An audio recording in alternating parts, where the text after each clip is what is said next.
নমস্কার, করুণাময়ী মা শারদা পেজে আজকের আলোচনায় আপনাদের সবাইকে স্বাগত। আজকে যে বিষয়টি নিয়ে আলোচনা হওয়ার কথা, সেই বিষয়টি ঠিক আলোচ্য বিষয় নয়। আলোচ্য বিষয় নয় এই কারণেই বলছি, কারণ আজকের যে বিষয় সেটা নরেন্দ্রনাথ দত্তের নির্বিকল্প সমাধি। যেই নির্বিকল্প সমাধি নরেন্দ্রনাথ দত্তকে স্বামী বিবেকানন্দ করেছিল। স্বামী বিবেকানন্দ কিন্তু একটা পাগড়ি পরা একটা মানুষ, একজন গেরুয়া বসন পরা পাগড়ি পরা একজন মানুষ যে ফ্লুয়েন্টলি ইংলিশ বলছে, ত্যাগের কথা বলছে। হ্যাঁ, সে তো স্বামী বিবেকানন্দ বটে, কিন্তু কোন ক্ষণ, কোন মুহূর্ত নরেন্দ্রনাথ দত্ত, যে একজন ভবিষ্যতের উকিল হতো বলে সে রেডিও হচ্ছিল আইনের পরীক্ষা দেবে, ওই একটা ক্ষণ, একটা মুহূর্তের অনুভব, একটা মুহূর্তের বোধ নরেন্দ্রনাথ দত্ত থেকে স্বামী বিবেকানন্দতে ট্রান্সফার করে দিল।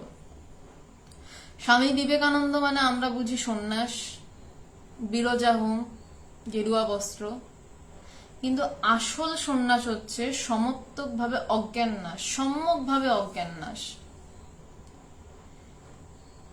প্রণাম, সবাইকে প্রণাম। আজকের বিষয়টা খুবই গম্ভীর এবং গুরুত্বপূর্ণ। তো এই যে ক্ষণটা, সেই ক্ষণটা নিয়ে তো আলোচনা করা অসম্ভব। মানে ওই ক্ষণটা যার বোধ হয় সেও মুখে বলতে পারে না, তো ওটা নিয়ে আলোচনা করার প্রশ্নই নেই। কিন্তু তারপর কিছু অনুভব হয়। নির্বিকল্প সমাধি, নির্বিকল্প আজকের বিষয়, খুব ইম্পর্টেন্ট বিষয়। একদম বলা যেতে পারে রামকৃষ্ণ মিশন, বেলুড় মঠ এবং এখন যে বসে আলোচনা করতে পারছি, এই সবের পিছনে যেই এক পলক রয়েছে, সেই পলকটা নিয়ে তো আলোচনা করা যাবে না। সেই পলকের পর কি ঘটনা, সেটা নিয়ে আলোচনা। আমি এক পলক কেন বলছি? নির্বিকল্প সমাধি, যেই সমাধির মধ্যে ব্রহ্মজ্ঞান লাভ, এবং সেই ব্রহ্মজ্ঞান লাভ কেমন না, নির্বিকল্প, যেখানে কোনো বিকল্প নেই।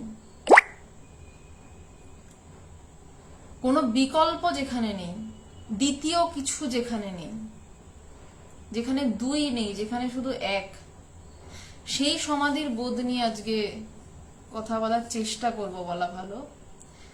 বা বলা যেতে পারে খুব বেশি ব্যাখ্যা এখানে করা যাবে না, স্বামীজি যা বলছেন সেটা নিয়েই আমরা অনুধ্যান করব। কাশীপুর উদ্যানবাটিতে স্বামীজির যে টাইম পিরিয়ডটা গেছিল সেটা নিয়ে আগের দিন আলোচনা হয়েছিল। আমি গম্ভীরানন্দজির লেখা যুগনায়ক বিবেকানন্দ, এই বইটি থেকে পাঠ করে আলোচনা করার চেষ্টা করেছিলাম আগের দিন।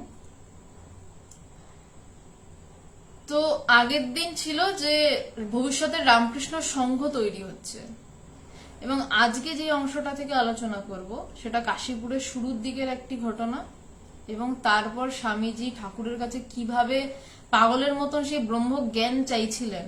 গুরুর কাছে ব্রহ্মজ্ঞানের জন্য চাইতে হয়, লালায়িত হতে হয়, বলতে হয় গুরুদেব আমাকে জানান, আমাকে কৃপা করে সেই তত্ত্বের কথা জানান, যেই তত্ত্ব নিয়ে এত শাস্ত্র, এত কিছু, কিন্তু কোনো শাস্ত্রই সেই তত্ত্বকে ব্যাখ্যা করতে পারেনি।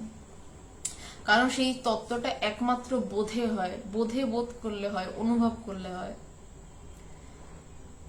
তো শুরু করছি আমি। সরি, একটু গলায় আজকে প্রবলেম আছে, যতদূর সম্ভব আমি চেষ্টা করব।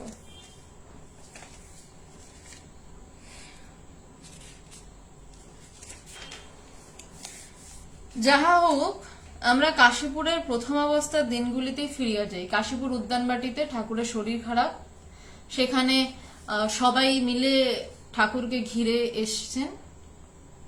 সব ভবিষ্যতের রামকৃষ্ণ মিশনের সব সন্ন্যাসী, যারা, তারা তখন সব অল্প বয়সী ছেলে, তারা তখন ঠাকুরের সেবা করছে এবং সেই সেবা কার্যের নেতৃত্বে রয়েছে নরেন্দ্রনাথ দত্ত। অ্যাজ ইউজুয়াল তিনি সবসময় নেতাই ছিলেন। সেই প্রথম দিনের নরেন্দ্রনাথের আজকের আলোচনার এটাই বিশেষত্ব যে আজকের বেশিরভাগ আলোচনাই আধ্যাত্মিক জগতের অনুভূতি নিয়ে আলোচনা। আমরা তো আধ্যাত্মিক জগতের তত্ত্ব অনেক শুনি, অনেক তত্ত্ব পড়িও, এটা হলে এমন হয়, ওটা হলে এমন হয়, কিন্তু আসল অনুভব হলে যার হয় তার হালত কেমন হয়, তার অবস্থা কেমন হয়। সবার যে একই অবস্থা হবে তা নয়, কিঞ্চিত মাত্র আভাস পাওয়া যেতে পারে। তো প্রথম দিকের ঘটনা যাহা হোক, আমরা কাশীপুরের প্রথম অবস্থার দিনগুলিতেই ফিরিয়া যাই। নরেন্দ্র তখনও আইন পড়ার ইচ্ছা ত্যাগ করেন নাই। ওই যে বললাম যে ভবিষ্যতের একজন উকিল ছিলেন নরেন্দ্রনাথ দত্ত, সেখান থেকে তিনি স্বামী বিবেকানন্দ হয়ে গেলেন। সেই ক্ষণটা, একটা ক্ষণ, ব্রহ্মজ্ঞান এক পলকে হয়। অনেক সময় ধরে ব্রহ্মজ্ঞান হচ্ছে এমন নয়। শাস্ত্রে বলছে মহিষের শিঙের মাথায় একটা ছোট্ট শস্যের দানা রাখতে যতটুকু সময়, একটু চিন্তা করে দেখুন, একটা মহিষের শিং ভীষণ সরু, একদম পিন পয়েন্টেড, সেখানে সর্ষের দানা রাখতে গেলে কি হবে, মানে ফ্র্যাকশন অফ সেকেন্ডে পড়ে যাবে। বলছে ওই ফ্র্যাকশন অফ সেকেন্ডে ব্রহ্মজ্ঞান হয় এবং সেখানে পুরো জীবন উল্টে পাল্টে যায়, পুরো জীবন এদিক ওদিক হয়ে যায়। তো সেই ঘটনার আগে বলছে নরেন্দ্রনাথ তখনও আইন পড়ার ইচ্ছা ত্যাগ করেন নাই, কারণ তার বাড়িতে অসুবিধা, তার বাবা মারা গেছে, বাড়িতে মানে দুমুঠো খাবার বন্দোবস্ত করতে কালঘাম ছুটছে, শরিকি ঝামেলা, ওই বাড়িটা নিয়ে, শিমলেপাড়ার যে বাড়িটা রয়েছে সেই বাড়িটা নিয়ে ঝামেলা চলছে, অশান্তি চলছে, মামলা মোকদ্দমা কোর্ট অব্দি গেছিল, তার সাথে কতগুলো ছোট ছোট ভাই বোন। তো স্বাভাবিক নরেন্দ্রনাথ চেষ্টা করবেনি। আমি এখানে বিবেকানন্দ না বলে নরেন্দ্রনাথ বলে উল্লেখ করছি, তাহলে পার্থক্যটা বুঝতে সুবিধা হবে। তিনি চেষ্টা করছেন যে যদি কোনোভাবে একটু সংসারটাকে দাঁড় করিয়ে তারপর তিনি সব ছেড়ে বেরিয়ে যেতে পারেন। বলছেন যে তিনি তখন আইন পড়ার ইচ্ছা ত্যাগ করেনি। এবার কি করে আইন পড়ার ইচ্ছা ত্যাগ হলো এটা বলছি। বলছে ওই দিকে ওই কালে তাহার বৈরাগ্য সাধন স্প্রিয়া এত বর্ধিত হইয়াছিল যে আইনের পুস্তক নিকটে থাকিলেও উহা পরিবার প্রবৃত্তি হইত না। ঠাকুরের কাছে এসে থাকতেন তিনি, তো আইনের পরীক্ষা দেবেন তো ন্যাচারালি বই নিয়ে এসছেন, কিন্তু বলছে তার বৈরাগ্য এবং সাধন স্প্রিয়া এত বর্ধিত হয়েছিল, তার বৈরাগ্য এত বেড়ে গেছে এবং তার সাধনা করার ইচ্ছা এত বেড়ে গেছে যে আইনের বই তার কাছে রয়েছে কিন্তু তিনি পড়তে পারছেন না। এই কথাগুলো যাদের জীবনে এসেছে না তারা জানে এই অবস্থাগুলো কিরকম হয়। যখন আমি আমার গুরুর কাছে গেছি, আমি আমার নিজের জীবনের এক্সপিরিয়েন্স বলতে পারি, তখন আমি হোস্টেলে পড়াশোনা করতাম। তো আমার এক একটা সময় মনে হতো মানে থাক সব, এইটা যারা ঠিকভাবে আধ্যাত্মিক পথে চায়, ব্রহ্মকে জানতে চায়, এবং ব্রহ্মকে জানতে চাইলে তার মধ্যে বৈরাগ্য আসাটা স্বাভাবিক। বৈরাগ্য মানে আমি মাছ খাবো না, আমি মাংস খাবো না, এমন ঘটনা নয়। আমি শুধু ফলমূল খেয়ে থাকবো, আমি শুধু মানে কোনো আমিষ ছোবো না, এইসব মানে কিন্তু বৈরাগ্য নয়। বৈরাগ্য মানে হচ্ছে আমি আত্মাকে কতটা জানতে চাইছি, আমি নিজেকে কতটা জানতে চাইছি। এবং সত্য বলতে আমি নিজেকে যতটা বেশি জানতে চাইবো ততই আমার আধ্যাত্মিকতার বৃদ্ধি এবং তত আমার গুরুর প্রতি ভালোবাসার বৃদ্ধি। কারণ আমি যত আত্মার কাছাকাছি আসবো আমি ততই গুরুর কাছে আসব। বাইরে থেকে আমি গুরুকে এভাবে ধরলাম, সারাক্ষণ গুরুর পা ধরে পড়ে আছি, খুব লাভের লাভ, হ্যাঁ লাভ গুরুর পা ধরে, গুরু যতদিন দেহে আছেন হয়, কিন্তু আসল হচ্ছে যে বাইরের পা ধরা থাকলো কিন্তু ভিতর থেকে তার সাথে একাকার হয়ে যাও, তখন আর পা খুঁজে পাওয়া যায় না। যেই জায়গায় পা খুঁজে পাওয়া যায় না, যত সেই জায়গার কাছাকাছি আসা, তত বেশি গুরুর প্রতি ভালোবাসা বৃদ্ধি পায় শিষ্যের, এবং এটার নামই বৈরাগ্য। আমি কতটা আত্মচিন্তন করতে পারছি এবং আমার আত্মচিন্তন ছাড়া অন্য বিষয় চিন্তা কি হচ্ছে। যদি আমার বিষয় চিন্তা হয় তাহলে আমি সারাদিন ফলমূল খেয়ে কাটাই, আমার বৈরাগ্য নেই। আর যদি আমি চরম মাংস মাছ খেয়েও যদি আমার বৈরাগ্য থাকে ভিতরে, আমার ক্রমাগত আত্মচিন্তা হচ্ছে যে আমি কে, আমার পরিচয় কি, আমি কোনটা, এই প্রশ্ন যখন ক্রমাগত ভিতরে উঠছে এবং আমি ক্রমাগত ডুবতে থাকছি। আসল অদ্বৈত বেদান্তের বা আধ্যাত্মিকতার মজাটা এখানেই যে আমি কতটা ডুবছি নিজের ভিতরে সেটা কিন্তু আমিই টের পাই। আমাকে অন্য কেউ এসে বলে দেয় না যে তুমি এতটা ডুবে গেছো। আমি জানি আমি কতটা ডুবছি এবং আমার গুরু জানেন আমি কতটা ডুবছি। তো আমি যখন আমার গুরুদেব ভগবানের কাছে যেতাম, তো ভগবান একটা খুব, এই যে কথাটা বললাম, খুব দুর্ধর্ষ একটা কথা বলেছিলেন আমাকে, যে আধ্যাত্মিক পথে সব থেকে বেশি 2 নম্বরই হয়, কিন্তু আধ্যাত্মিক পথে 2 নম্বরই হওয়ার কোনো জায়গায় নেই, কারণ তোর কতটা আধ্যাত্মিক উন্নতি হচ্ছে সেটা একমাত্র তুই বুঝতে পারবি। বলছে মন তুই দেখ আর আমি দেখি। বলছে আমার কতটা আধ্যাত্মিক উন্নতি হচ্ছে আর একজন তো বলতে পারে না। তো আধ্যাত্মিক পথে যারা সত্যি আধ্যাত্মিকতা চায়, যারা আধ্যাত্মিক পথে এসে এটা চায় ওটা চায়, তাদের জন্য আমি কথা বলছি না। যারা আধ্যাত্মিক পথে এসে আধ্যাত্মিকতা চায় তাদের কিন্তু কোনো ঠকার চান্সেস নেই, 0 চান্স। কারণ সে নিজের সাথে নিজে ডিল করছে, সে কতটা ডুবছে, তার মন কতটা ব্রহ্মাবগাহী হচ্ছে, কতটা নিজেকে খুঁজছে সে জানে। সে একমাত্র জানে যে আমি কতক্ষণ বিষয় চিন্তা করছি আর আমি কতক্ষণ ব্রহ্মচিন্তন করছি বা আত্মচিন্তন করছি। এর নামই বৈরাগ্য। তো নরেন্দ্রনাথ দত্তের তখনও জ্ঞান লাভ হয়নি যে সময়ের কথা, কিন্তু তার কাছে বাড়িরও একটা চাপ রয়েছে। তো সেই কারণে তিনি চেষ্টা করছেন যে বাড়িটাকে একটু ঠেকনা দেওয়ার, কিন্তু বই কাছে থাকলেও পড়ে উঠতে পারছেন না। সরি। বলছে আইনের পুস্তক নিকটে থাকিলেও উহা পড়িবার প্রবৃত্তি হইত না। বস্তুত গৃহ হইতে পুস্তক আনিয়া রাখিলেও মোটেই পাতা উল্টাইয়াছিলেন কিনা সন্দেহ। যে বাড়ি থেকে বই এনে রাখলেও আদৌ পাতাটুকু উল্টেছেন কিনা সন্দেহ। মনে রাখিতে হইবে 11ই ডিসেম্বর সকলে কাশীপুরে আসেন। অতঃপর 4ই জানুয়ারি 4ঠা জানুয়ারি সন্ধ্যায় মাস্টার মশাই সহিত নরেন্দ্রনাথের যে আলাপের বিবরণ কথামৃতে লিপিবদ্ধ হইয়াছে, তাহাতে মনে হয় নরেন্দ্রনাথের মনে তখন পড়িবার মতো ইচ্ছা জাগিতেই পারে না। যে 11ই ডিসেম্বর সবাই কাশীপুরে একত্রিত হয়েছিল ঠাকুরের সেবা কার্যের জন্য, এবং 4ঠা জানুয়ারির কথা কথামৃত থেকে গম্ভীরানন্দজি লিখছেন। তিনি মাস্টার মহাশয়কে ওই সন্ধ্যায় বলিয়াছিলেন, আজ সকালে বাড়িতে গেলাম। সকলে বকতে লাগলো আর বললে কি হো হো করে বেড়াচ্ছিস। এই জায়গাটা আমার খুব প্রাণের জায়গা, আমার খুব কাছের জায়গা, কারণ অনেকটা জানি এই জায়গার রিপিটেশন, আর কি অবস্থায় পড়লে এই জায়গাটা হতে পারে কিছুটা গুরু কৃপায় আমি টের পেয়েছি। তো এই জায়গাটা মানে আমি যখন পড়েছিলাম, আমি তখন কলেজে পড়ছি, আমার তখন মনে হচ্ছে সব মানে দূরে হটাও বইপত্র সব, মোটামুটি পরীক্ষা যখন মানে স্পেশালি যখন পড়তেই হতো।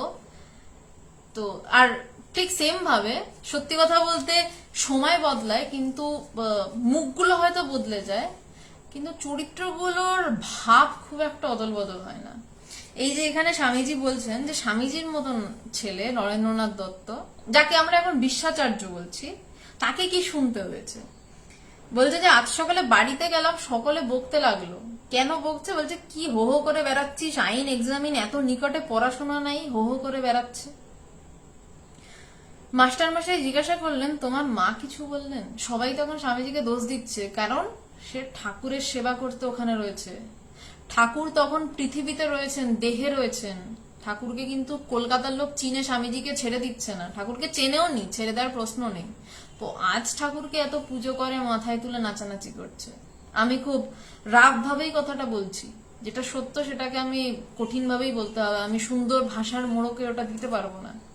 কিন্তু সেই সময় স্বামীজিকে বাড়ির সবাই বকছে যে আইন পরীক্ষা এত কাছে, কি হো হো করে বেড়াচ্ছ। সে ঠাকুরের কাছে যাচ্ছে ছেলেটা। সবাই কিন্তু জানে যে ছেলেটা কোনো বাজে কাজ করছে না, আধ্যাত্মিকতা করছে, কিন্তু তাকে সবাই কি বলছে, কি হো হো করে বেড়াচ্ছ, এত আইন পরীক্ষার নিকটে তুমি হো হো করে বেড়াচ্ছ। কি চরম একটা বিচ্ছিরি অপমান। এবং ওই অপমানের ধারা আজও বর্তমান। যদি ঠিক ঠিকভাবে ঈশ্বরকে চান এবং তারপর যদি পাগলের মতন গুরুর কাছে ছোটা শুরু করেন, আজও সমাজ আপনার দিকে তাকিয়ে একই কথা বলবেন, কি গুরুর কাছে যাচ্ছ, একটু চাকরি বাকরির চেষ্টা করো। এই কথার বদল এখনো হয়নি। এই বললাম যে ভাব এক থাকে, মুখ আর চরিত্র বদলে যায়। এবার মাস্টারমশাই জিজ্ঞাসা করলেন, তোমার মা কিছু বললেন? নরেন্দ্র উত্তর দিলেন, না, তিনি খাওয়াবার জন্য ব্যস্ত। হরিণের মাংস ছিল, খেলুম, কিন্তু খেতে ইচ্ছা ছিল না। এইবারের ঘটনাটা খুব ইম্পর্টেন্ট। বলছেন যে তিনি আরো বলিয়া যাইতে লাগিলেন, দিদিমার বাড়িতে যেই সেই পড়বার ঘরে পড়তে গেলাম। নরেন্দ্রনাথের দিদিমার বাড়িতে একটা টঙের ঘর বলে একটা ঘর ছিল, সেই ঘরে স্বামীজি গিয়ে আলাদা করে পড়তে টড়তে বসতেন, পড়তেন, ধ্যান ধারণা করতেন। দিদিমার বাড়িতে সেই পড়বার ঘরে পড়তে গেলাম। পড়তে গিয়ে পড়াতে একটা ভয়ানক আতঙ্ক এলো। পড়াটা যেন কি ভয়ের জিনিস। বুক আটু বাটু করতে লাগলো। অমন কান্না কখনো কাঁদি নাই। তারপর বইটই ফেলে দৌড়, রাস্তা দিয়ে ছুট। জুতো টুতো রাস্তায় কোথায় একদিকে পড়ে রইল। খড়ের গাদার কাজ দিয়ে যাচ্ছিলাম, গাময় খড়। আমি দৌড়াচ্ছি কাশীপুরের রাস্তায়। বিবেক চূড়ামণি শুনে আরো মন খারাপ হয়েছে। শঙ্করাচার্য বলেন, এই তিনটি জিনিস অনেক তপস্যায়, অনেক ভাগ্যে মেলে। মনুষ্যত্বং, মুমুক্ষত্বং, মহাপুরুষ সংশ্রয়। ভাবলাম আমার তিনটি হয়েছে। অনেক তপস্যার ফলে মানুষ জন্ম হয়েছে, অনেক তপস্যার ফলে মুক্তির ইচ্ছা হয়েছে, আর অনেক তপস্যার ফলে এরূপ মহাপুরুষের সঙ্গলাভ হয়েছে। সংসার আর ভালো লাগে না। সংসারে যারা আছে তাদেরও ভালো লাগে না, দুই একজন ভক্ত ছাড়া। কঠিন কথা। এই কথা যদি আজ আপনি কাউকে বলেন, তারা করবে সংসারের লোকজন। মানে সংসারের লোকজন মানে আপনারই কাছের লোকজন, মানে দূরের কাউকে বললে তাদের ধাক্কা লাগবে না। এবার প্রথম থেকে আসি। বলছে যে আত্মীয় স্বজন তো যা তা বলছি স্বামীজিকে, ঠাকুরের কাছে যাচ্ছে, বলছি কি হো হো করে বেড়াচ্ছ। তার আধ্যাত্মিকতা কি দেখতে চাইছে না। ঠাকুর বেঁচে থাকছে, ঠাকুরকে কেউ দাম দিচ্ছে না।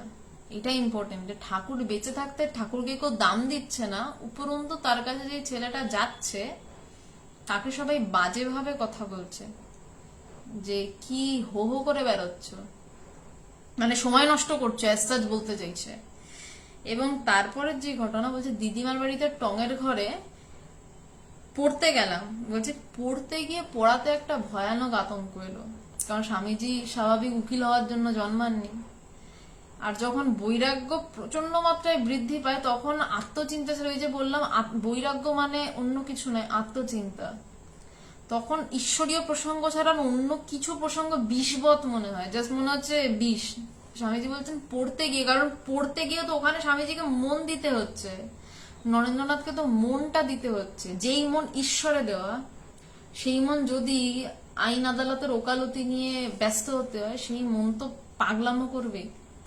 তো বলছে পড়তে গিয়ে একটা পড়াতে ভয়ানক আতঙ্ক এলো। পড়াটা কি যেন একটা ভয়ের জিনিস। যেই ছেলেটা বুদ্ধিমান একটা ছেলে, সে বলছে পড়াটা যেন কি ভয়ের জিনিস। বলছে বুক আটু বাটু করতে লাগলো, অমন কান্না কখনো কাঁদি নাই। কারণ তখন তো ছেড়ে দেমা কেঁদেবাজি অবস্থা, তাকে লাভ করতেই হবে, ব্রহ্মকে লাভ করতেই হবে। কারণ স্বামীজি বুঝতে পারছেন ঠাকুর আর বেশি দিন দেহে নেই, এবং তার তখনও জ্ঞান লাভ হয়নি। যেই জ্ঞান লাভ না হলে সারাটা জীবনই বৃথা।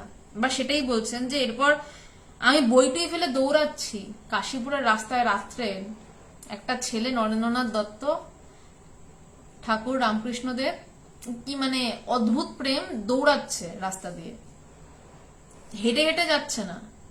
গুরুর প্রতি, এই যে বললাম না, গুরুর প্রতি প্রেম তত বাড়ে যত আত্মার কাছাকাছি আমি আসি, তত বেশি গুরুকে বোঝা যায়। স্বামীজির এমন ব্যাকুলতা, হেঁটে যেতে পারছেন না ঠাকুরের কাছে, ছুটছেন। বলছেন যে খড়ের গাদার কাছ দিয়ে যাচ্ছিলাম। বলছে জুতো টুতো রাস্তায় কোথায় পড়ে রইলো জানে না। জুতো কোথায় পড়ে রয়েছে কিছু বুঝতে পারছেন না। বলছে রাস্তা দিয়ে দৌড়াচ্ছি। বলছে গাময় খড়ের গাদার পাশ দিয়ে যাচ্ছিলাম। মানে তার কোনো হুঁশ নেই, তার শুধু এক চিন্তা, আমাকে ঠাকুরের কাছে গিয়ে যে করে পৌঁছাতে হবে। বিবেক চূড়ামণি শুনে আরো মন খারাপ হয়েছে। শঙ্করাচার্যের লেখা বিবেক চূড়ামণি বইটি যদি কেউ মানে পড়েন, আমি জানি না যারা শুনছেন তারা, আপনাদের মধ্যে অবশ্যই কেউ হয়তো পড়েছেন। যারা পড়েননি, আমি বলবো পারলে একবার সম্ভব হলে কিছুটা চেষ্টা করবেন পড়ার। বইটা কঠিন, শাস্ত্রের একটা কারণ গ্রন্থ বলা যেতে পারে, এবং কারণ গ্রন্থই বটে, এবং শাস্ত্রীয় সমস্ত কথাগুলো নিয়ে। এবং বিবেক চূড়ামণি পড়লে সত্যি মন খারাপ হয়, মানে প্রত্যেকটা প্রথম থেকে শ্লোকে আদি শঙ্করাচার্য মনে হয় জাস্ট গালে ঠাস ঠাস করে চর মারছে প্রত্যেকটা শ্লোকে, এবং বলছে যে তোমার এখনো জ্ঞান হলো না, তুমি এখনো তাকে জানলে না। মানে প্রত্যেকটা শ্লোকে এরকম ধাক্কা মারা। তোমার এটা রয়েছে, তুমি শরীর ধারণ করেছো, তুমি এখনো তাকে জানলে না। যে তিনটি বিষয়ের কথা মূলত বলা হয়েছে, আমার সংস্কৃত উচ্চারণ খুব বেশি ভালো নয়, কারণ আমি সংস্কৃত কোনোদিনই সেভাবে পড়িনি। বলছেন যে বিবেক চূড়ামণি শুনে আরো মন খারাপ হয়েছে। যদি কেউ পড়েন এবং সিরিয়াসলি যদি কেউ আধ্যাত্মিকতাটাকে বিষয় করেন, তার বিবেক চূড়ামণি পড়লে মন খারাপ হতে বাধ্য। কারণ এই মানে মনে হয়, এই যে বললাম যে শঙ্করাচার্য প্রত্যেকটা শ্লোক মনে হয় জাস্ট গালে চড় মারছে, যে এখনো হলো না, এখনো তুমি তাকে জানতে পারলে না। স্বামীজিরও ঠিক সেম অবস্থা, মানে ওই বোধ খুব একটা বদলায় না। বিবেক চূড়ামণি আমি যখন পড়েছিলাম, মানে আমি নিজের কথা দিয়ে বলবো, কারণ আমি অন্যের বোধ তো বলতে পারবো না। আমার জাস্ট মনে হয়েছিল যে আমার জীবনটাই বৃথা, যে এই কি করছি বসে বসে, এখনো তাকে জানা হয়নি। তো স্বামীজিরও এই অবস্থা। বলছেন যে শঙ্করাচার্য বলেছেন তিনটে জিনিস অনেক তপস্যায় মেলে: মনুষ্যত্বং, মুমুক্ষত্বং, মহাপুরুষ সংশ্রয়। মানে মনুষ্যত্ব, যে অনেক তপস্যার ফলে প্রথম আমাকে ব্রহ্মজ্ঞান লাভ করতে হলে প্রথম কি করতে হবে? মনুষ্যত্ব, আমাকে মানুষ হতে হবে অ্যাটলিস্ট, কারণ নইলে আমি চিন্তা করতে পারবো না। পশুরা খুব একটা বোধহয় চিন্তা করতে পারে না, বিজ্ঞান তাই বলে, যে কিন্তু মানুষ চিন্তা করতে পারে। এখানে মানুষ সাথে পশুর ডিফারেন্স। বলছে মনুষ্যত্ব, এবার মুমুক্ষত্ব। প্রথমে মানুষ হলাম, এবার মানুষ হয়ে তো কোটি কোটি মানুষ সবাই চাকরি বাকরি সবকিছুর পেছনে ঘুরছে, কিন্তু বলছে মুমুক্ষত্ব মানে যে মুক্ত হতে চাইবে। বলছে যে অনেক তপস্যার ফলে মুক্তির ইচ্ছা হয়, যে কোটি কোটি মানুষের মধ্যে মাত্র কয়েকজনের মুক্তির ইচ্ছা হয়, যে আমি এই সংসার জাল থেকে বেরোবো। তার কৃপাতেই হয়, মায়ের কৃপাতেই হয়। এই মহামায়ার রাজ্যে মহামায়ার কৃপাতেই মুক্তির ইচ্ছা কয়েকজনের হয়, কিন্তু তার পিছনে থাকে অনেক জন্মের তপস্যা, যে না আমাকে এবার মুক্ত হতে হবে। তো বলছে স্বামীজি বলছে যে আমার বিবেক চূড়ামণিতে এই তিনটে পয়েন্টের কথা বলেছে শঙ্করাচার্য, যে জ্ঞান লাভ হতে গেলে কি কি লাগবে। বলছে আমার মানুষ জন্ম অনেক তপস্যার ফলে হয়েছে, মুক্তির ইচ্ছা খুব দুর্লভ। স্বামীজি বলছেন যে আমার মুক্তির ইচ্ছা অনেক তপস্যার ফলে হয়েছে। বলছে এরপর কি লাগবে? আমি মানুষ হলাম, আমার মুক্তির ইচ্ছা হলো, কিন্তু তারপরে আমার আরেকটা জিনিস লাগবে, যেটা ছাড়া আমার জ্ঞান লাভ সম্পূর্ণ নয়। যে মহাপুরুষ সংশ্রয়।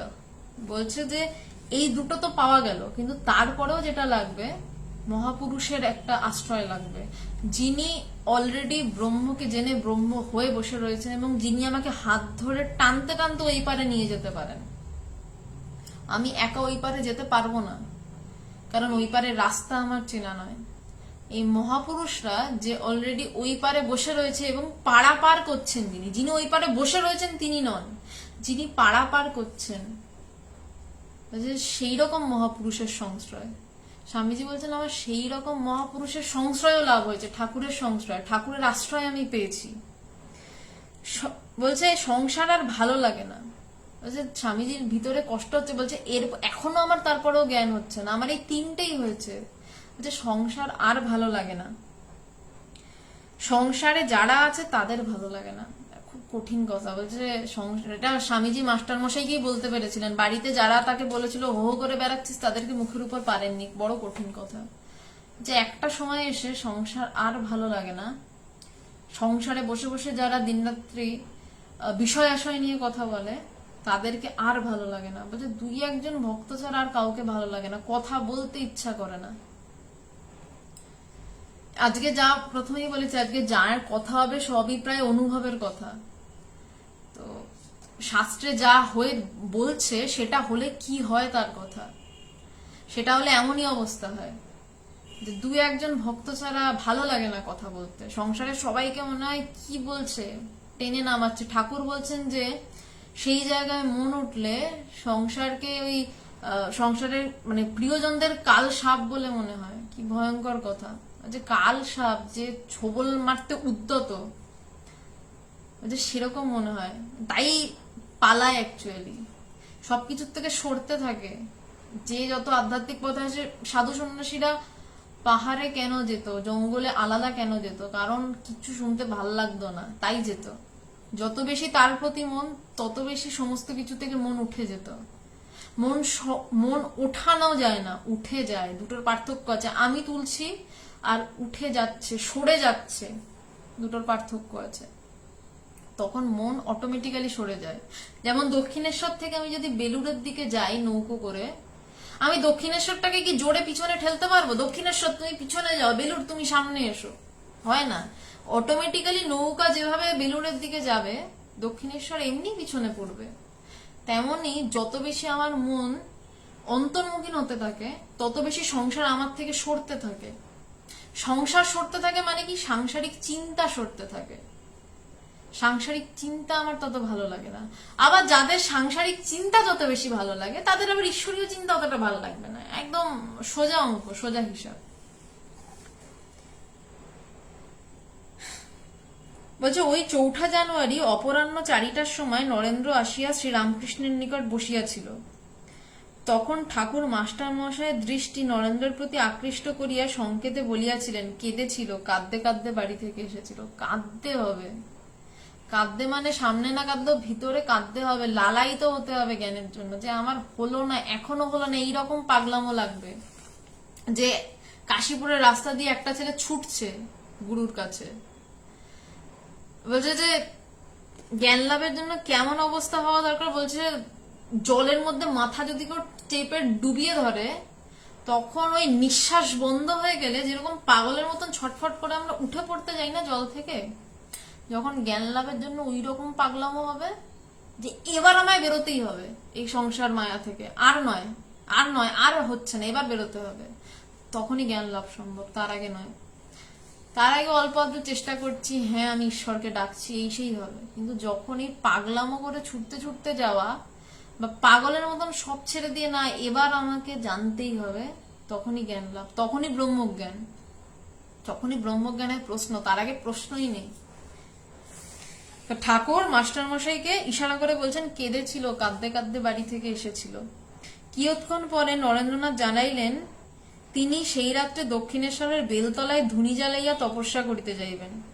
ঠাকুর বলিয়া দিলেন, বেলতলায় আগুন জ্বালাইলে নিকটবর্তী বারুদখানার কর্তৃপক্ষ বাধা দেবেন, পঞ্চবটী ভালো, কিন্তু বড় শীত আর অন্ধকার। নরেন্দ্রনাথ বলছে ধ্যান ধারণা করতে যাবে, তো ঠাকুর বলছেন পঞ্চবটিতে করতে। আবার ঠাকুর জিজ্ঞাসা করিলেন, পড়বি না? ঠাকুর আবার খোঁচাচ্ছেন, কি তুই পড়বি না? ঠাকুর কিন্তু তার বাড়ির সব অবস্থা জানে। ঠাকুর নিষ্ঠুরের মতন একটা ছেলেকে, যদি দেখা যায় নিষ্ঠুরের মতন একটা ছেলেকে বের করে এনেছেন সংসারের থেকে। ঠাকুর সব জানতেন নরেন্দ্রনাথের অবস্থা। বাবা মারা গেছে, ছোট ছোট ভাই বোন, মা বিধবা, বাড়িতে খাওয়া জুটছে না। ঠাকুর তারপরেও নরেন্দ্রনাথকে বৈরাগ্যের কথা বলে টেনে বের করে এনেছেন এই বাড়ি থেকে। ঠাকুরকে কি আমরা নিষ্ঠুর বলবো? নাকি এইটা যে দরকার ছিল যাকে বের করে আনা তিনি করেছেন। নরেন্দ্রনাথ দত্ত যদি আজকে বেরিয়ে এসে না স্বামী বিবেকানন্দ হতো, আজকে আমাদের এত কথাবার্তা থাকতো না, এত কিছু হতো না। তো গুরু সেটাই করেন যেটা দরকার। গুরু অত কিছু দেখেন না, যে আজকের বিষয় দেখেন না, গুরু দেখেন হচ্ছে 50 বছর পরের বিষয়, যে কি হতে চলেছে। বা সব থেকে বড় কথা, এই ছেলেটা আমার কাছে এসছে, বা এই মেয়েটি আমার কাছে এসছে, এর ব্রহ্মকে জানার ইচ্ছা হয়েছে, এর ইচ্ছা তীব্র, তো একে আমি ওটা জানাবো, এবং একে দিয়ে আরো কয়েকজনকে ব্রহ্মজ্ঞান যাতে হয় সেটা করে যাব। সেখানে ওই খেতে পাওয়া না পাওয়া কিছু আটকায় না, কারণ ঠাকুর জানতেন যে দেনেওয়ালা এক রাম হ্যাঁ। স্বামীজিকে তিনি বলে দিয়েছিলেন, মোটা ভাত কাপড়ে তোর বাড়িতে অভাব হবে না। তো সেই ঠাকুরই স্বামীজিকে খোঁচাচ্ছেন, বলছে পড়বি না? নরেন্দ্র উত্তর দিলেন, একটা ঔষধ পেলে বাঁচি, যাতে পড়াটা যা হয়েছে সব ভুলে যাই। সাংঘাতিক কথা, মানে কি অবস্থা ভিতরে। বলছে একটা ওষুধ পেলে বাঁচি, যাতে পড়াটা সব ভুলে যাই। এই অবস্থায় কিন্তু হয়, মানে সময় বদলেছে, নরেন্দ্রনাথের ওই অবস্থা হয়েছে, আর কারুর কখনো হবে না এমনটা নয়। ঠিক ঠিক ভাবে আত্মজ্ঞান চাইলে, ঠিক ঠিক ভাবে গুরুকে ভালোবাসলে, এবং অবশ্যই যখন অবতার আসেন তখন এই সব খেলা হয়, তার আগে এসব খেলা খুব একটা হয় না। তখনও কিন্তু এই অবস্থায় হয়। বলছে একটা ঔষধ পেলে বাঁচি যাতে পড়াটা সব ভুলে যায়। এবার কিছুদিন পরের ঘটনা। প্রাচীন চিন্তাধারায় নরেন্দ্রনাথ দত্ত, আমি এটা একটা বড় জায়গা রয়েছে, আমি ওটা পড়ছি না। আমি নির্বিকল্প সমাধির আগে স্বামীজি ঠাকুরের কাছে কি চাইলেন নরেন্দ্রনাথ দত্ত এবং তারপর তার যে অনুভব সেইটাই আসছি। আলোচ্য কালেরই কোনো একদিন নির্বিকল্প সমাধি লাভের ইচ্ছা অত্যন্ত প্রবল হওয়ায় নরেন্দ্রনাথ শ্রী রামকৃষ্ণকে এজন্য ধরিয়া বসিলেন। গুরুকে ধরতে, আমি বারবার বলছি একটা জিনিস, যে ব্রহ্মজ্ঞান লাভের জন্য বাড়িতে বসে উত্তাল চেষ্টা করছেন, তুমুল চেষ্টা করছেন, ঠিক আছে, কিন্তু গুরুকে ধরতে হয় এবং এভাবে ধরতে হয়। কিভাবে ধরছেন? আমার এটা পড়ে যদিও প্রথম সময় খুব খারাপ লেগেছিল, তারপর মনে হয়েছিল এটাই ঠিক, মানে এটা না হলে হয় না। বলছে যে আলোচ্যকালেরই কোনো একদিন নির্বিকল্প সমাধি লাভের ইচ্ছা অত্যন্ত প্রবল হওয়ায় নরেন্দ্রনাথ শ্রী রামকৃষ্ণকে এজন্য ধরিয়া বসিলেন। ঠাকুর তাহাকে নিরস্ত করিবার জন্য প্রথমে বলিলেন, আমি ভালো হলে তুই যা চাইবি দেব। গুরুও কিন্তু শিষ্যকে পরীক্ষা করে নিরস্ত করতে যাচ্ছে, বলছে আমি ভালো হলে তুই যা চাইবি দেব। খুব সেন্সিটিভ একটা জায়গা, ঠাকুরের শরীর খারাপ, সেই সময় নরেন্দ্রনাথ যে ঠাকুরকে প্রচন্ড ভালোবাসে, যে পুরো সেবা কার্যের মাথা, যে সবাইকে এনে জড়ো করেছে যে ঠাকুরকে সেবা করতে হবে বলে থাকতে হবে, যে তার প্রবল প্রয়োজনেও বাড়িতে না গিয়ে ঠাকুরের সেবার জন্য রয়ে গেল, সেই ঠাকুরের, সেই ছেলেটাই ঠাকুরের অসুস্থ অবস্থায় ধরেছে যে আমাকে নির্বিকল্প সমাধি লাভ করে দাও।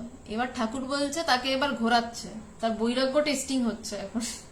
চট করে তো মানে ছেলের হাতের মোয়া নয়, ঠাকুর বলতেন ছেলের হাতের মোয়া নয় যে ভোগা দিয়ে কেড়ে খাবে, আচ্ছা ছেলের হাতের মোয়া নয় যে এটা কিছু বলে কেড়ে নিয়ে খেয়ে নিলে। ঠাকুর ঘোরাচ্ছেন, বলছে আমি ভালো হলে তুই যা চাইবি দেব। নির্বিকল্প সমাধি যেটা আসল, সেখানেও কিন্তু পরীক্ষা চলছে। কাকে না? ঠাকুর এবং নরেন্দ্রনাথ দত্ত। নরেন্দ্র তাহা তো নিবৃত্ত না হইয়া বলিলেন, কিন্তু আপনি যদি আর ভালো না হন তাহলে আমার কি হবে? নরেন্দ্রনাথের তখন পাগল পাগল অবস্থা। মানে এই যে বললাম যে যখন অবস্থাটা এইরকম হয় যে একদম জলে কেউ মাথা চেপে ধরেছে, নিঃশ্বাস নিতে পারছি না, ছটফট করে উঠছি, তখন এই কথা বেরোয়। সে ঠাকুরকে পাগলের মতন ভালোবাসে, কিন্তু বলছে যে আপনি যদি আর ভালো না হন তাহলে আমার কি হবে?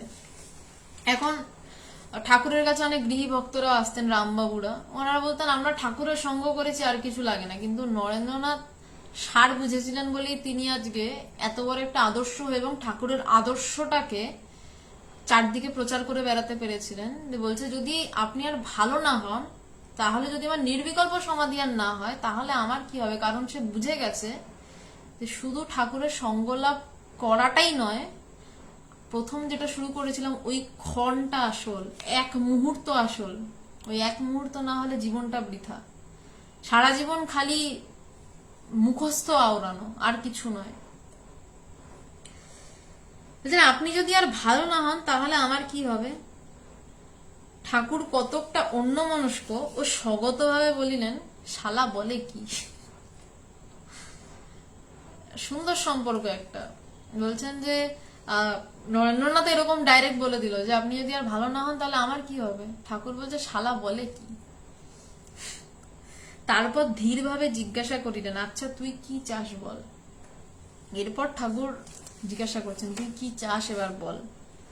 নরেন্দ্র জানাইলেন, আমার ইচ্ছা হয় সুখদেবের মতন 5-6 দিন ক্রমাগত একেবারে সমাধিতে ডুবে থাকে, তারপর শুধু শরীর রক্ষার জন্য খানিকটা নিচে নেমে এসে আবার সমাধিতে চলে যাই।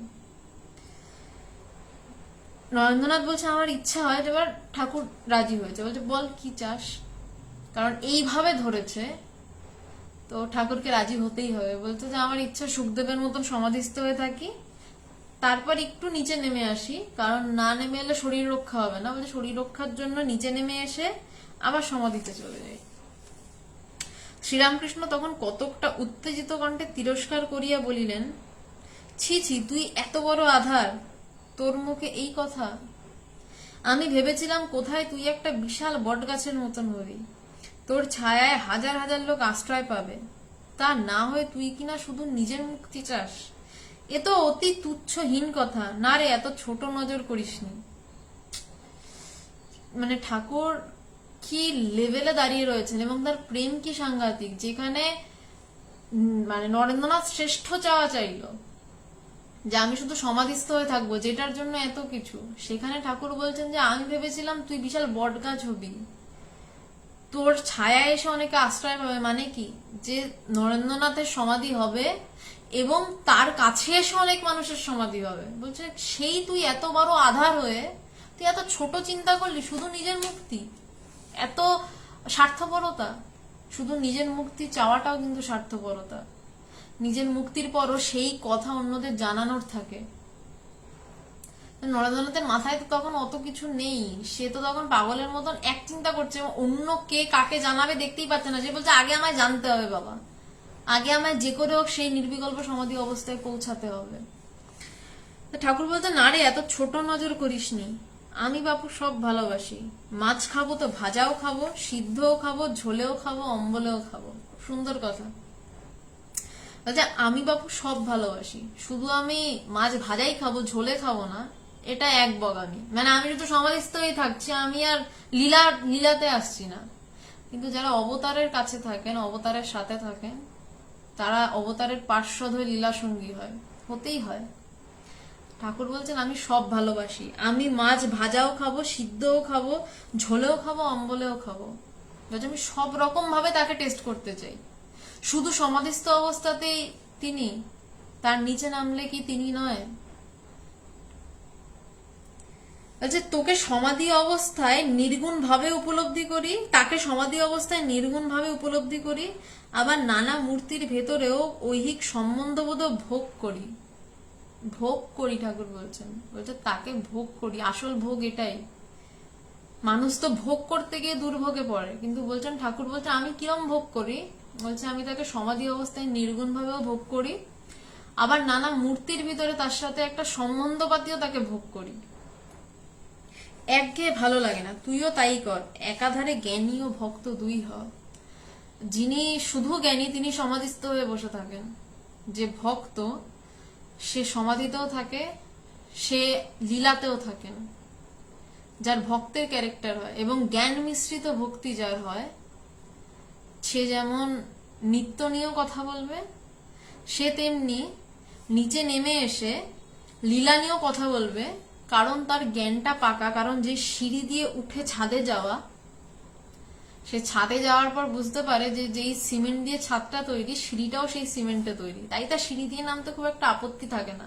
কারণ ওঠার সময় তার চিন্তা যে আমায় ছাদে উঠতে হবে, ছাদে ওঠার পর দেখে তো সব এক, যাবো কোথায়, আলাদা কোথায়, নামবই বা কোথায়, উঠেছি বা কোথায়, উঠাও নেই যেখানে, নামাও নেই যেখানে। তার একদম পাক্কা জ্ঞান যাকে বলে, নির্বিকল্প সমাধির জ্ঞান, যেখানে ওঠা নামা নেই, যেখানে ডুব দেওয়ার জায়গা নেই, আবার ডুব দেওয়া থেকে ওঠা নেই, কারণ জায়গার অভাব। কোথায় যাব? তুমি ফিরছো, কোথায় ফিরবে? দুই কোথায় যে ফেরার জায়গা রয়েছে? বলছে সব তো একাকার হয়ে রয়েছে, তিনি হয়ে রয়েছেন, ফিরবো কোথায়? তুইও তাই কর, একাধারে জ্ঞানী ও ভক্ত দুই হ। এবার নরেন্দ্রনাথের ঠাকুরের কাছে চাওয়া শেষ, এবার নরেন্দ্রনাথের অনুভবের পালা, নির্বিকল্প সমাধির পালা। বলছে এই নবতত্ত্ব লাভের পরেও হৃদয়ের আকাঙ্ক্ষা অতৃপ্ত রহিয়া গেল। তাই ঠাকুরের ধিক্কার বচনে নরেন্দ্রনাথের চক্ষে অজস্র অশ্রু বিগলিত হইলেও তাহার প্রাণ তখনও নির্বিকল্প সমাধির জন্য পূর্বের ন্যায় লালায়িত রইল। ঠাকুরের মানে কথায় নরেন্দ্রনাথের মতন ছেলে মানে মানে পাগলের মতন কাঁদছে। বলছে যে অজস্র অশ্রু বিগলিত হইলেও, বলছে তার ঠাকুরের ধিক্কার বচনে, ঠাকুর তো মানে আচ্ছা করে বলেছে আর কি। তো বলার পরে নরেন্দ্রনাথ তো কেঁদে যাচ্ছে, বাচ্চা ছেলে তখন, তো তারও তেজ ছিল, কিন্তু সেই তেজকেও একটা ওই ধুতি পরা একটা অসুস্থ লোক কাঁদিয়ে ছেড়ে দিল। কেন কাঁদিয়ে ছাড়তে পারলেন? কারণ নরেন্দ্রনাথ দত্ত ইনি আমাকে পারেন দিতে সেই ব্রহ্মজ্ঞান। বলছে তাহার প্রাণ তখনও নির্বিকল্প সমাধির ন্যায় পূর্বের ন্যায় লালায়িত রইল। আগের মতনই সে নির্বিকল্প সমাধিটাকে চেয়ে যাচ্ছে। অবশেষে ঘটনাক্রমে একদিন সন্ধ্যার পরে তিনি চিরবাঞ্ছিত নির্বিকল্প ভূমিতে আরূঢ় রইলেন। বলছে অবশেষে একদিন সন্ধ্যায় নির্বিকল্প ভূমিতে তিনি আরূঢ় হইলেন, তিনি উঠলেন। সেখানে তখন ছিলেন কেবল তিনিও বুড়ো গোপালদা। বাকি সেবকেরা তখন হয় ঠাকুরের সেবায় ব্যস্ত, নতুবা সন্ধ্যা স্তিমিত আলোকে প্রকৃতির নিস্তব্ধতার সহিত হৃদয়ের সামঞ্জস্য স্থাপন পূর্বক কোন নিভৃত স্থানে ভগবত চিন্তায় নিমগ্ন, কিংবা দূরে বৃক্ষতলে ভগবত সঙ্গীতে নিরত। তো সেই জায়গাটায় যখন নরেন্দ্রনাথের নির্বিকল্প সমাধি হচ্ছে, বা ওই সময়টায় তার কাছে ছিলেন একমাত্র বুড়ো গোপালদা, বাকি সবাই দূরে দূরে রয়েছে। বলছে এমন সময় ধ্যানমগ্ন নরেন্দ্রনাথের বোধ হইল, বলছে এইরকম পরিস্থিতি, সন্ধ্যা হচ্ছে সন্ধ্যা স্তিমিত আলোকে, এমন সময় ধ্যানমগ্ন নরেন্দ্রনাথের বোধ হইল যেন তাহার মস্তকের পশ্চাৎ ভাগে উজ্জ্বল আলোক রাশি প্রজ্বলিত হইয়াছে। দেখিতে দেখিতে উহার ক্রমবর্ধমান জ্যোতি যেন চন্দ্র সূর্য আকাশ প্রভৃতিকে দূরে সরাইয়া দিয়া স্বয়ং সর্বত্র পরিব্যাপ্ত হইতেছে। তখন বিশ্ব সংসার টলটলায়মান এবং মন বাহ্য জগৎ ছাড়িয়া এক অখণ্ড জ্যোতি সমুদ্রে নিমজ্জিত হইতে চলিয়াছে। দেশকাল পাত্রের বোধ আর রহিল না, রহিল শুধু অখণ্ড সচ্চিদানন্দ ব্রহ্মসত্তা। নরেন্দ্রনাথ বলেছিলেন, সেদিন দেহাদি বুদ্ধির এককালে অভাব হয়েছিল, প্রায় লীন হয়ে গিয়েছিলাম আর কি। একটু অহং ছিল, তাই সেই সমাধি থেকে ফিরেছিলাম। ওইরূপ সমাধিকালে আমি আর ব্রহ্মের ভেদ চলে যায়, সব এক হয়ে যায়, যেন মহাসমুদ্রে জল আর কিছুই নাই, ভাব আর ভাষা সব ফুরিয়ে যায়। নরেন্দ্রনাথের কথা, সমাধির পর যেই কথা নরেন্দ্রনাথ বলছে।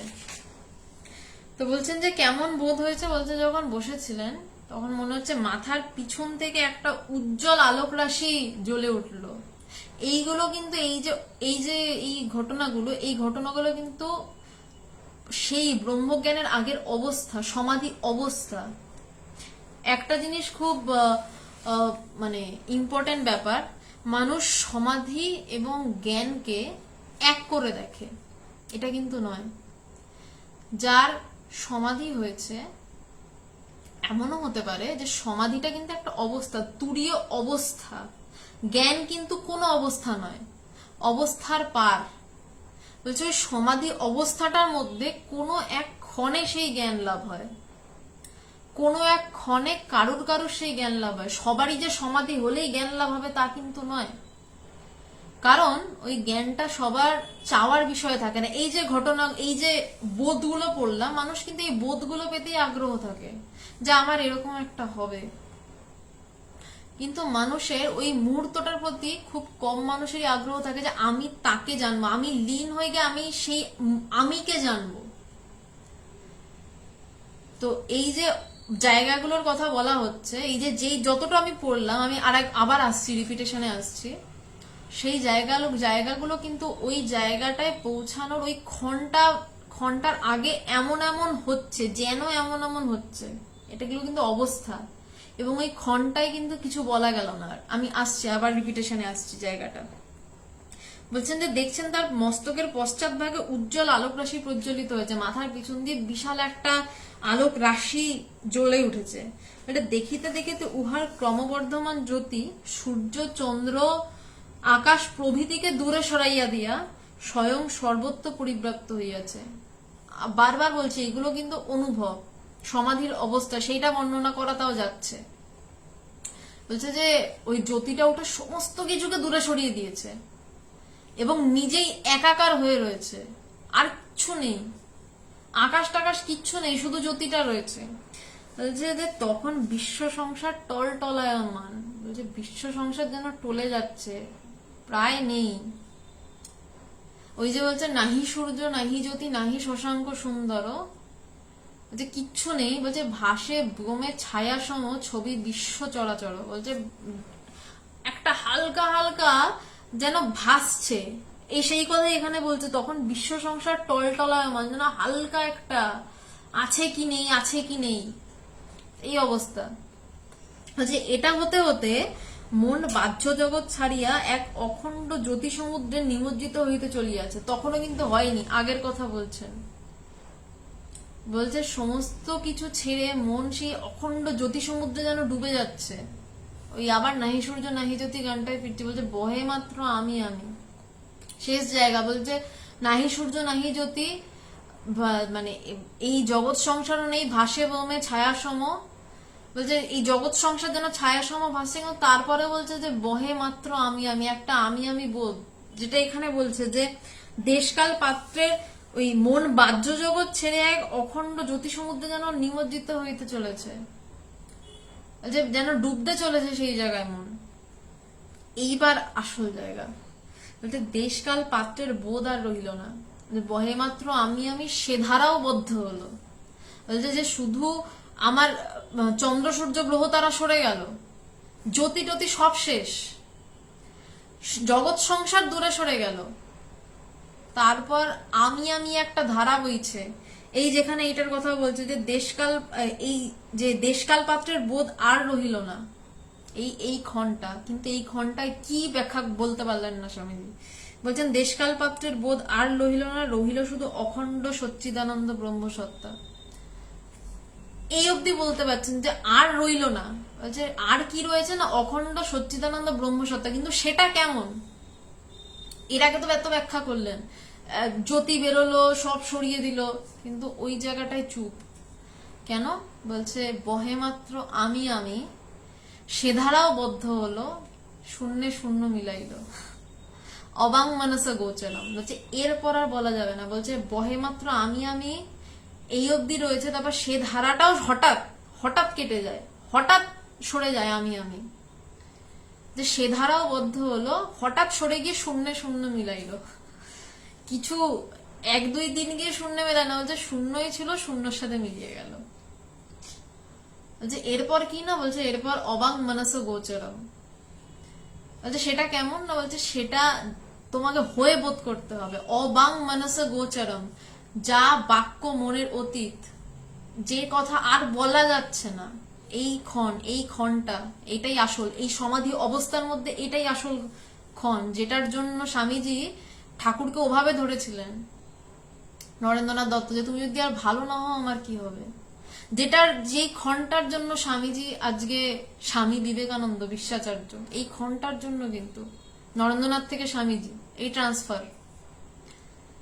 বলছে অবাং মানস গোচরম, যিনি বাক্যের অতীত, যাকে বলতে গেলে আমার বাক্য ফিরে আসে, ব্যাখ্যা করতে পারে না, যিনি মনের অতীত, অবাং মানস, যিনি আমার মনেরও গোচর নন, যে যেখানে আমার মন ব্যাখ্যা করতে গিয়ে ব্যর্থ হয়ে ব্যাক করে ওই জায়গা থেকে, কিছুতেই যার বোধ হয়েছে, যার অনুভব হয়েছে, কিছুতেই সে বলতে পারবে না যে কিভাবে হয়েছে। তাই ঠাকুর বলছেন যে কোনোদিন ব্রহ্ম এটো হননি, তিনি উচ্ছিষ্ট হননি। বলছে মন তো পারেই না, মানে বাক্য তো পারেই না, বলছে যে মনও সেই জায়গায় পৌঁছাতে গিয়ে ব্যাক করে ফিরে আসে, কারণ মন ওই জায়গায় যেতে পারে না, তিনি বাক্য মনের অতীত। তাকে ব্যাখ্যা করা গেলে স্বামীজি বলে দিতেন, স্বামীজি ওই জায়গাটায় গিয়ে চুপ করে গেলেন। বলছেন যে দেশকাল পাত্রের বোধ আর রহিল না, রহিল শুধু অখণ্ড সচ্চিদানন্দ ব্রহ্মসত্তা। কিন্তু তা কেমন সেটা আর ব্যাখ্যাতে গেলেন না, পারলেন না, আর হয় না ব্যাখ্যা। নরেন্দ্রনাথ বলেছিলেন সেদিন দেহাদি বুদ্ধির এককালে অভাব হয়েছিল। বলছে দেহাদি বুদ্ধির মানে আমার আর দেহবোধ ছিলই না, দেহাদি বুদ্ধির মানে দেহ, তার সাথে আরো যা যা বোধ থাকে, দেহকে ভিত্তি করে আমার মন থাকে, দেহকে আশ্রয় করে, এবং মনকে আশ্রয় করে বুদ্ধি। বলছে এই সমস্ত প্রায় লীন হয়ে গেছিল, এককালে অভাব হয়েছিল, এককালে মুহূর্ত মাত্র অভাব হয়। বাকি যে সময়টা তখন কিন্তু দেহাদি বুদ্ধি মনে লীন হয়নি, তিনি কিন্তু জ্যোতি দেখছেন, সব সরিয়ে দিল দেখছেন, মন নিমজ্জিত হতে যাচ্ছিল দেখলেন। কিন্তু যাদের হয় তারা জানে এক পলক, বলছে এককালে দেহাদি বুদ্ধির লীন হয়েছিল, অভাব হয়েছিল, প্রায় লীন হয়ে গেছিল আর কি। একটু অহং ছিল, বলছে একটু অহং ছিল, কারণ নইলে ফেরা যায় না। ওই অহংটা ঠাকুরই রেখেছিলেন, যে যাকে ফিরিয়ে আনবেন ওইখানে যাওয়ার পর, এই বোধ হওয়ার পর যাকে তিনি ফেরান সে ফেরে, আর যাকে তিনি ফেরান না তখন তার হাতের পুতুল। যিনি ফেরেন সেও তার হাতের পুতুল, আর যদি না ফেরে তাহলে তো গেল, বাঁচা গেল। ফিরলে অনেক মানে কি বলবো, দেওয়ালে মাথা ঠুকে থাকতে হয়, যে থাকাটাই তখন কষ্টের ব্যাপার। মানে তখন থাকা মানে একটা, ওই ঠাকুর বলছেন না যে থাকশালা দাস আমি হয়ে, বলছে যে দাস আমি হয়ে থাক। যেটা ফিরছে বলছে ওই একটু আমিটা, ওই অহংকারটাকে আশ্রয় করে জগতে থাকতে হচ্ছে, সেটা দাস আমি হয়ে থাক। স্বামীজি বলছেন একটু অহং ছিল, তাই সমাধি থেকে ফিরেছিলাম। ওইরূপ সমাধিকালেই আমি আর ব্রহ্মের ভেদ চলে যায়। বলছে আমি আর ব্রহ্মের ভেদ থাকে না ওই সমাধিতে, সব এক হয়ে যায়, যেন মহাসমুদ্রের জল আর কিছুই নাই, ভাব আর ভাষা ফুরিয়ে যায়। যে মহাসমুদ্রের জল সব মিলে গেছে, আর কিছু নেই সেখানে, ভাব ভাষার কোনো জায়গাই নেই, সব শেষ হয়ে যায়। সমাধি হইতে বুত্থানের পর তাহার মনে হইল যেন মস্তক ব্যতীত সমস্ত অঙ্গ প্রত্যঙ্গ একেবারে শূন্যে মিশাইয়া গিয়াছে। বলছে সমাধি থেকে যখন উঠলো, এই অবস্থা থেকে যখন উঠেছে, তখন তার মনে হচ্ছে যে মাথা ছাড়া আর সমস্ত অঙ্গ প্রত্যঙ্গ শূন্যে মিশে গেছে, কারণ সে দেহকে আর ফিল করতে পারছে না। দেহ মানে তার মনই এতটা নামছে না যে সে দেহটাকে বোধ করবে। দেহটাকে আমরা বোধ করি কিভাবে? আমরা যখন গভীর ঘুমে ঘুমাই, আমাদের হাতে হয়তো প্রচন্ড ব্যথা করছে, ডাক্তার কি করে না একটা ঘুমের ইনজেকশন দিয়ে দিই। ঘুমের ইনজেকশন দিয়ে দিলে কিন্তু আমাদের ওই ব্যথার বোধটা থাকে না। আমাদের ব্যথার বোধ কখন হয়? যেই মুহূর্তে আমরা জেগে উঠলাম, যেই মুহূর্তে আমাদের মনটা শরীরের সাথে যুক্ত হলো, এটা আমার দেহ, এই যেই বোধ এলো, তখনই করে উঠি, ব্যথা হচ্ছে। কিন্তু ঘুমের সময় আমার ব্যথা কোথায় ছিল? তাহলে কি আমার শরীরটা ছিল না? আর যদি শরীরটা থেকে থাকে, তাহলে সেই শরীরটাকে বোধ করতে, খুব সূক্ষ্ম কথা বলছি, যদি থেকে থাকে সেই শরীরটাকে বোধ করতে আমার মনটা লাগছে। আমার ঘুম থেকে ওঠার পর আমার মন আসছে, তবে আমি আমার ব্যথা বোধ করছি। তার আগে অবধি কিন্তু আমার ঘুমের ব্যথা নেই, কারণ তখন আমার মনটা শরীরের সাথে অতটাও কানেক্টেড নয়, সে ডিপ স্লিপে রয়েছে। স্বামীজির মনটাই এতটা নামছে না যে সে শরীরটা বোধ করতে পারে। এমন জায়গায় মনটা বলছে প্রায় লীন হয়ে যাচ্ছে, যেখানে প্রায় নেই, যে অঙ্গ প্রত্যঙ্গ একেবারে শূন্যে মিশাইয়া গিয়াছে। এই বোধের সঙ্গে সঙ্গে নরেন্দ্রনাথ কাতর চিৎকার করিয়া উঠিলেন। এই আকস্মিক শব্দে গোপালদা ধর্ম করিয়া উঠিয়া দাঁড়িয়েলেন। কর্ণে গেল নরেন্দ্র বলিতেছেন, গোপালদা গোপালদা আমার শরীর কোথায় গেল?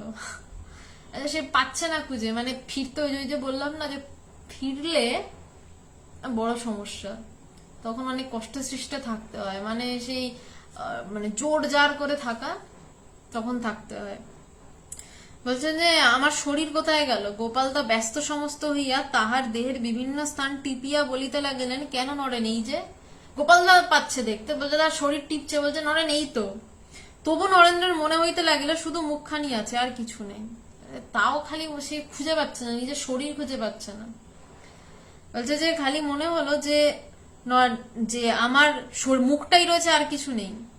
অবশেষে উপরে ঠাকুরকে সংবাদ দেয়া হইল। তিনি ঈষৎ ভ্রুভঙ্গি সহকারে বলিলেন, বেশ হয়েছে, থাক খানিকক্ষণ ওই রকম হয়। ওরই জন্য যে আমায় জ্বালাতন করে তুলেছিল। এবার যখন কেউ সামলাতে পারছে না, তখন ঠাকুরকে খবর দিয়েছে। তখন ঠাকুর বলছেন থাক, ওরকম হয়ে কিছুক্ষণ থাক, আমাকে খুব জ্বালিয়েছিল। ওটা ঠাকুরের তো মনে আছে যে তুমি যদি আর না থাকো তখন আমার কি হবে। সেটা যখন হয়েছে, আসল কথা হচ্ছে ঠাকুর চেয়েছিলেন, আমার যেটা জানি না, আমার চিন্তায় যেটা মনে হয়, যে সে ওই সমাধির টেস্টটায় থাক কিছুক্ষণ, কারণ সমাধির একটা স্বাদ আছে। জ্ঞানের পর সমাধির এই অবস্থায় একাকার বোধের একটা স্বাদ হয়, যে একটু থাক কিছুক্ষণ ওই রকম। আমাকে এর জন্যই খুব জ্বালিয়েছিল। এবং এরপর যখন আবার নরেন্দ্রনাথ ঠাকুরের সাথে দেখা করতে যায়, তখন ঠাকুর বলেছিলেন চাবি আমার কাছে থাকলো। তো আজকে এটাই আলোচনা, খুব একটা কঠিন বিষয় নিয়ে আলোচনা মানে চেষ্টা করলাম করার। আমি জানি না কতদূর করতে পেরেছি, কারণ এইটা আলোচনা আসলে এই আলোচনা আসলে হয় না, এই আলোচনা আদতে হয় না। মানে করার চেষ্টাই বৃথা, তাও মানে কিছু বলতে হয় তাই কিছু নিরর্থক শব্দ ব্যবহার আর কি, মানে যেখানে শব্দের পার কথার পার সেখানে কি বা বলা যায়। আজকে তাহলে এই অবধিই থাক। প্রত্যেক শুক্রবার 8:30 নাগাদ এই আলোচনা হয়। পরের দিন কি আলোচনা করব সেটা এখনো ঠিক করা হয়নি, সেটা পেজে জানিয়ে দেওয়া হবে। সবাইকে ধন্যবাদ। আর আবারও বলছি, খুব কঠিন বিষয় নিয়ে আলোচনা করলাম, যারা ছিলেন, যারা শুনলেন, যদি এটা নিয়ে একটু চিন্তা করেন তাহলে মনে হয় শোনার থেকে বেশি লাভ হয়তো বা কিছু হতে পারে। আসল এই অনুভূতিটা, আসল এই ক্ষণ, আসল এই ব্রহ্মজ্ঞান, এটা ছাড়া হাজার শাস্ত্র পড়ে উদ্ধার হয়ে যাক, হাজার ধ্যান ধারণা করুন, ঘন্টার পর ঘন্টা ধ্যান ধারণা করুন, গুরুর পা ধরে বসে থাকুন, কিচ্ছু লাভ নেই। আসলেই অনুভব, আসলেই জ্ঞান, যে জ্ঞানটা নরেন্দ্রনাথ দত্তকে স্বামী বিবেকানন্দ তৈরি করে দিতে পারে, এবং সেটা সবার হতে পারে, এই নয় যে সেটা শুধু স্বামীজির হয়েছে, এইটা প্রত্যেকের হতে পারে। তার কারণ প্রত্যেকে হয়েই রয়েছে, সে যে হয়ে রয়েছে এইটুকু বোঝাটাই আসল, যে আমি তো আই এম অলরেডি দ্যাট, আমি হয়ে আছি, আর কিছু নেই। এইটার জন্যই এত কান্নাকাটি, এটার জন্যই নরেন্দ্রনাথ ঠাকুরকে জ্বালাতে চলে গেছে, যে আপনি না থাক, তুমি না থাকলে যদি আর ভালো না হয়, এটার জন্যই এত কথা। আজ এই অবধি থাকলো। নমস্কার।